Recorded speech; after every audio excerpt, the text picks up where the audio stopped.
Welcome again, dear fans of spine-chilling tales. As you can see, I am en route to a club, which reminds me of that terrifying story about that Manhattan establishment. Are you prepared to embark on a journey into the realm of horror? Come, gather round and let's plunge into the depths of dread, should you dare. Episode 2, Dancing with Darkness. In the heart of Manhattan, a brand new club called the Devil's Waltz had just opened its doors. It quickly garnered a mysterious and captivating reputation amongst the city folk. As a newcomer to the big city, I couldn't resist checking out the place. So one weekend, I decided to put on my party attire and head downtown.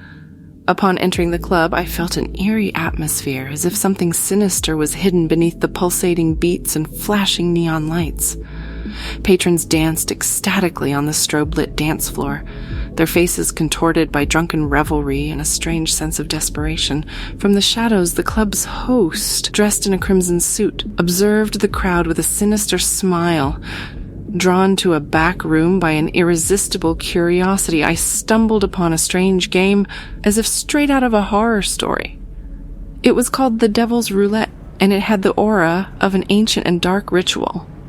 A small group of people, their eyes glazed and expressions blank, played the game, their hands trembling as they took turns spinning the wheel.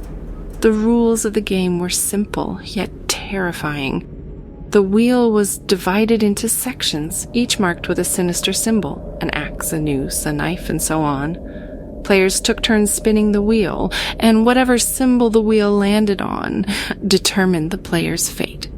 And to my horror, as I watched, I realized that the consequence was not symbolic, but literal. Soon, it was my turn to play. Trembling, I spun the wheel, listening to its haunting creaks as it spun around, my heart pounding in my chest. The other players watched me intently, their pupils dilated with a mix of fear and excitement.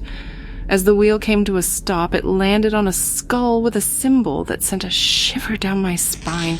Suddenly, the room went pitch black. I could hear whispers in the darkness, as if the shadows themselves were alive and circling around me.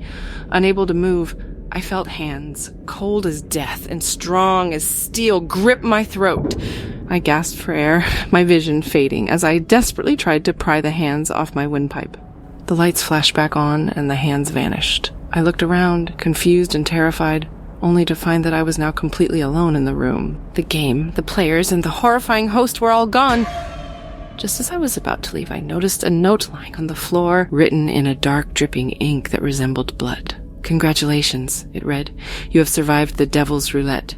But remember, once you've danced at the Devil's Waltz, the shadows will always be watching."